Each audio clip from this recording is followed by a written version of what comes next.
Double standard po kayo. Selective justice in double standard. Iba yung standard ninyo, yung para sa inyo. Pag pabor sa inyo, kahit mali, tama. Pag hindi pabor sa inyo, kahit tama, mali.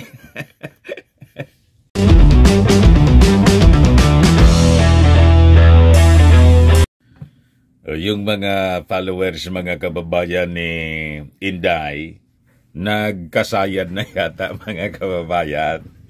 Pakita niya Mr. Maravillas. Dahil siguro sa sobrang obsession nila sa posisyon na wala sa panahon. Kasi yung election po, mga kababayan, napakatagal pa na sobra ng mga pagnanasa. Obses na obses, mga kababayan, para nang may mga sayad. Ipakita ko sa inyo itong isa sa mga rabid supporter ni Inday at ni Maudigs. Sabi niya dyan, yung sobrang tanga ka, kaya naniniwala ka na gusto agawin ni Sara Duterte ang pagka-presidente, halos luhuran nyo yung tao para tumakbo at makipag-alyansa sa inyo. Kung ano-ano yung mga pinopost po mga kababayan ng mga rabid supporter ni Inday. Inaano ba kayo? Bakit ganyan kayo mag-isip? Inaaway ba kayo ni Martin? Or ni President Bongbong Marcos? Sige ang tahi-tahi ninyo ng mga istorya, ng mga kwento. Kung ano-ano yung mga pumapasok sa inyong mga isipan, na bunga man lang ng inyong mga imagination. Ang tatabaan niya Mr. Maravillas ng mga imagination nito mga tao ito. Talaga po ang tataba, walang tigil po sila sa pagpo-post. Sige po ang pang-away. Parang yung hinahangaan nilang bansa, yung China, aggressor, bully. Sige po ang pangbuli. But before ko mga kababayan ibigay sa inyo yung full story ng mga pinagsasabi nitong mga supporters ni Inday, isa lang po ito. Click subscribe muna dito sa ating YouTube channel and hit the notification bell para lagi po kayong updated sa mga kaganapan dito sa ating bansa. Like and share na rin po ninyo ng ating video. At huwag na rin po ninyo mga kababayan na skip yung ating mga commercial ads para tuloy-tuloy lang ang pag-unlad ng bagong Pilipinas. Sa mga naghanap po ng malinis and spacious fitness gym, bumisita lang po kayo sa aming Colossal Fitness Gym. We also offer Grab Car Rental with our brand new 2023 model ng Toyota Innova. We also accept booking for those who are planning to travel via PAL and Cebu Pacific and bills payment for Meralco Bills, PLDT, etc. Ang Colossal Fitness Gym is located at 3rd floor Security Bank Building, Landco Business Park, Legazpi City, Albay. For inquiries, look for Gilon Maravillas, contact number 0966-802-0949.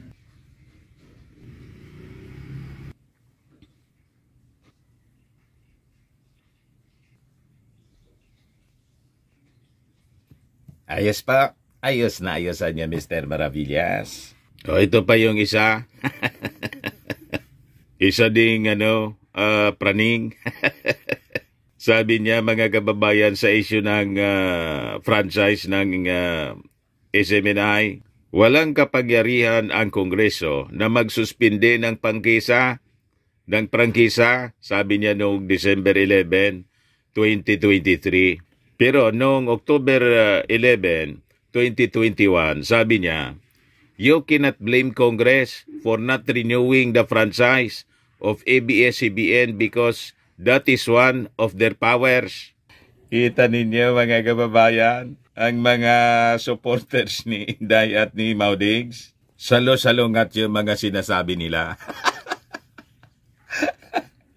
Ang dali magka-amnesia. Tanong maniwala sa inyo yung mga mamamayang Filipino? Double standard po kayo. Selective justice in double standard. Iba yung standard ninyo, yung para sa inyo. Pag pabor sa inyo, kahit mali, tama. Pag hindi pabor sa inyo, kahit tama, mali. You see? Ay, baliktad yata. Pag pabor sa inyo, kahit mali, tama. Pag hindi pabor, kahit tama, mali. Ganon ang mga pag-iisip ninyo. Sigurado niya, Mr. Maravillas, pag tumakbo itong si Harimau, tatakbo yata muli sa pagkasenador, 8 diretso ito. 8 diretso sa inidoro. Kasi ang pag-iisip nila mga kababayan, sa bagay, hybrid sila po. Mga dilawan. Kaya tingnan ninyo, nakikiusap daw si Maudig sa mga retired generals. Ayon, may nagsumbong sa ating Pangulong Bongbong Marcos. Pero may isang retired general na daldal ng daldal sa nagpa-interview sa SMNI, nanggagatong ng inciting to sedition. Umayos kayo. Pag pinatawag kayo niyan ng Congress for inciting to sedition, sasabihin na naman ninyo, suppression ng inyong karapatan sa pamamahayag.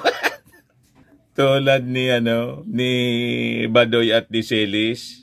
Pero balikan natin mga kababayan itong sinabi ng isang rabid supporter ni Inday at ni Maudigs. Sabi niya, yung sobrang tanga ka, kaya naniniwala ka na gustong agawin ni Sara Duterte ang pagkapresidente, ihalos luhuran niyo yung tao para tumakbo at makipag-alyansa sa inyo. Hindi mga tao ito. Tingin nila, sila lang yung mga matatalino. Ang dali nilang magsabi ng tanga. What? May kasabihan dyan mga kababayan yung may talata dyan yung Bible. Professing to be wise, they became fools. Maraming tao na nagpo-profess, mga kababayan, na matatalino. Pero sa totoo, sila ay mga mangmang. You see? Ganon mga kababayan ang karamihan sa tao. Masyadong naniniwala sa kanilang talino.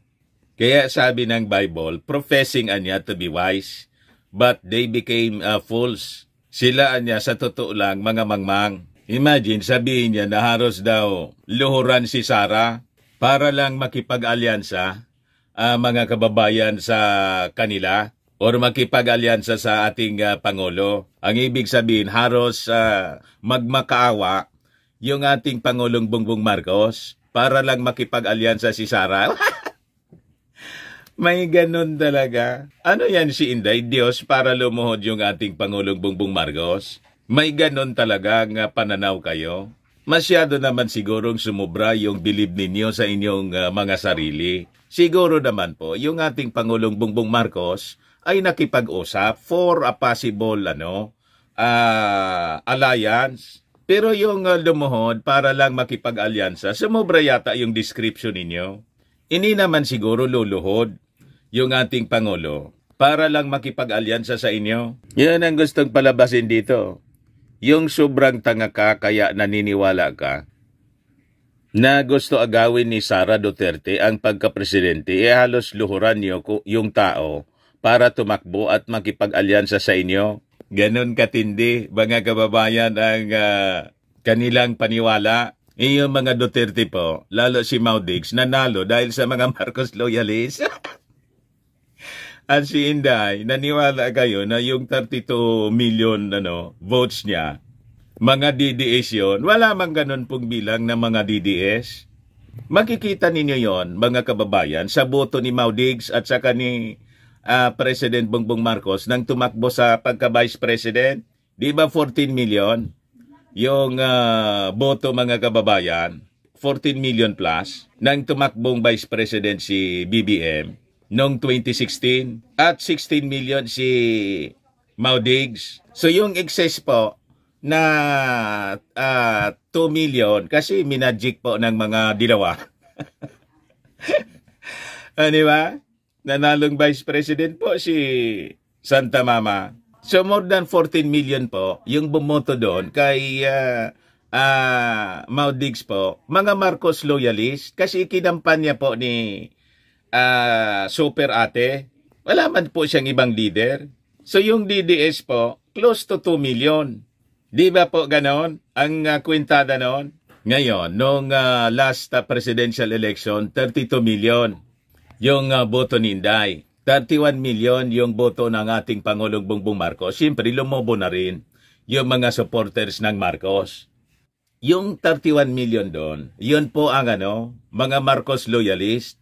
Yung excess doon na boto ni Inday, yun ang DDS. Ngayon, kung talagang yan ang paniwala ninyo, o di subukan na ninyong umiwalay. Tingnan natin kung mananalo si Inday. Kaya nga po si Inday hindi tumakbo sa pagkapangulo kasi tingin niya po matatalo siya.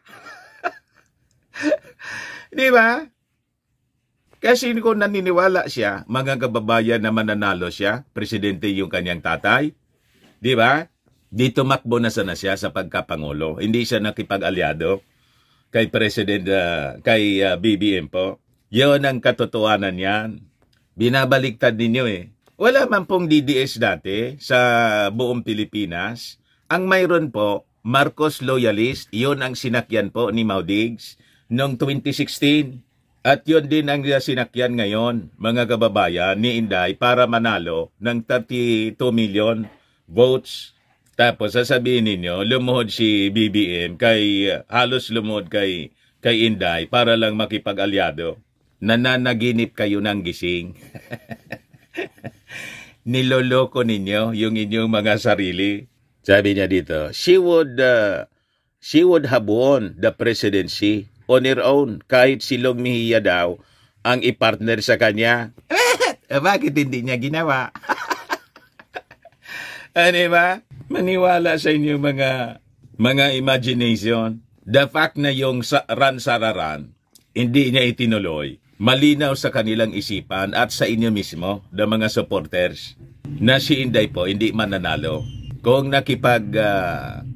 lumaban siya sa pagkapangulo at yung Pangulong Bongbong Marcos tumakbo sa pagkapangulo, siguradong BBM pa rin po yung panalo. Tama po mga Marcos loyalist? Tapos sabi niya dito, tapos feeling nyo, i-overthrow ang presidente ng mga Duterte, hindi dapat si Sara na lang tumakbo, wala pang drama, di pa nagkandalitsi-litsi. Kayo man lang po yung nagkandalitsi-litsi dahil sa kagagawa ni Inday. Yung Marcos administration po maayos, yung DepEd man lang po ang nagkandalitsi-litsi, kulilat. Di ba? Nagkandalitsi-litsi po yung politika ni Inday kasi sa kagagawan niya mismo at sa kanyang tatay. Ang focus niya doon sa confidential funds, hindi man sa serbisyo. At yung nangaaway po, yung umatake ng umatake, kayo po, o diba, sino yung nanira po ang umatake sa Kongreso? Kung hindi po si Mau Diggs, si Martin ba yung umatake? Hindi man po kumikibo si Martin. Binabaliktad ninyo, yung style ninyo, para yung China. Binabaliktad lagi yung Pilipinas. Sila yung nangbubuli, sila yung aggressor, tapos sila yung pabiktim. Pari-parehas yung mindset ninyo. Sino yung nag-attempt sa Congress na ikodita si Martin Romualdez? O di ba si GMA? O si GMA, ano na yung nangyari nang ma-demote? Di ba sumaklulo si Inday? Nag-resign sa partido? Tinawag pa si Martin na tambalos-los. Ngayon, sino yung nang-aaway? Sino yung nag-attempt? Tapos sasabihin ninyo, walang gustong mag-agaw. Malinaw yun sa isipan ng administrasyon na pag natanggal si Martin, may mag-a-attempt po. Lalo si Hilo Garci po, mga kababayan, may masamang reputasyon ng pang-agaw. Diba? At barkada ni Inday. Malinaw po yon sa isipan ng mga mamamayang Filipino. Huwag kami. Tapos sa kapraningan ninyo, inaaway-away ninyo ang mga Duterte kahit walang kasalanan, ginawan nyo ng istorya, nagpapaniwala kayo sa kahit kanino. Kita ninyo, baliktad yung istorya. Yung mga Duterte daw yung inaaway-away. Sino ba nang-away sa mga Duterte? Napakalinaw sa chronology of events kung sino yung nang-aaway. Kampanya pa lang, inaaway na ni Digong yung si BBM. Tinawag na gumaganon. At weak leader, hindi man sumuporta. Kung ano-anong pag-insulto. O, sumagot pa yung ating Pangulo? Hindi po. O, sa Kongreso, sino yung nang-away? Tinawag na pinakang bulok yung Kongreso kung hindi po si Mau Diggs. Kaya nga po, tingnan ninyo, na sadlak sa problema, nadamay pati SMNI. Kayo yung may gawa ng mga problema ninyong kinakaharap, tapos binabaliktad ninyo. Sabi niya dyan, nakakapraning talaga pag di sure sa sarili. Kung ano-anong chismis ng kudita, pinakakalat niyo, tapos ngayon kung ano-anong ICC pinangtatakot ninyo. Scriptwriter yan, as if you would even be here without Sara Duterte. Yung chismis ng kudita po, nagsimula niyan si Mau Diggs. Sa yung nanawagan ng civil disobedience, sa nananawagan sa mga sundalo at pulis na mangialam. Kaya nga nag-warning yung ating armed forces. Sabihin ninyo, chismis. Kung chismis siya, di ang nag-chismis po niyan ng kudita, si Mau Diggs, yung kampo po ninyo. At yung issue po sa ICC, nagsimula niyan yung mga makabayan, congressmen, yung makabayan, dati ng kalaban po ni Mau Diggs. At sinasabi ninyo ang ginagawang pantakot. O bakit? Natatakot ba kayo? Di ba matapang kayo? So anong pinoproblema ninyo sa ICC?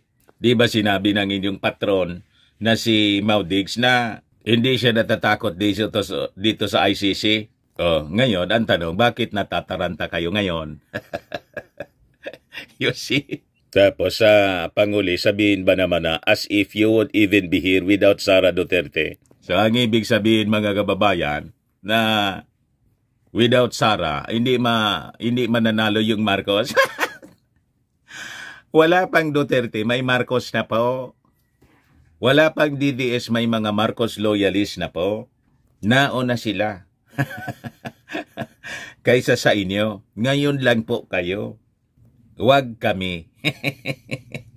Yung mga Duterte ang nakisakay sa Marcos. Yun po ang katotohanan. Never po na ang Marcos makisakay sa Duterte. Tama? Ayan man lang po, mga kababayan. Alam nila kasi na mahirapan sila sa 2028. Matagal pa po ang 2028. Sabi nga ng ating Pangulo, kung gusto mong tumagal sa politika, ang best politics po is performance. Magpakita muna kayo ng performance sa trabaho. Hindi yung daldal dito, daldal doon. Lahat lang propaganda, paninira. Pagkatapos, babaliktarin ninyo na kayo yung sinisiraan.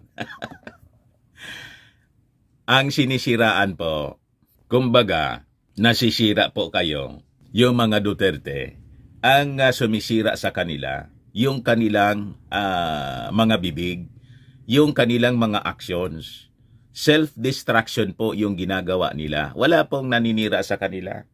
Kami rito, kumbaga, nagkikwento lang ng kanilang mga ginagawang paninira sa kanilang sarili. Kinikwento namin yung kanilang self-destruction. As a journalist, hindi namin, kailangang siraan kayo. Kasi kayo na mismo yung gumagawa ng inyong kasiraan. Tama po? Baga lang gusto ninyo po itong itry. Firmax Firming and Lifting Cream. Pinapahid po sa mga pulses in affected area. Mainam po sa paninigas ng mga kaso-kasuan. Ito naman po, Automax Radiant Serum. Sa mukha naman yung application. Anti-aging po siya. You will look 10 years younger than your age. Sa mga cancer patients naman po, baka lang gusto ninyo itong itry. name siya red mixed fruit drink. Hindi man po siya gamot, food supplement siya. Kaya lang, gawa siya mga kababayan sa goji berry. Yung goji berry may anti-cancer properties. Ayos po. Yung mga inquiries ninyo, dumiretso na lang kayo sa aming messenger sa Facebook para masagot namin agad. Ako po si Dante Maravillas. Bye-bye po. God bless.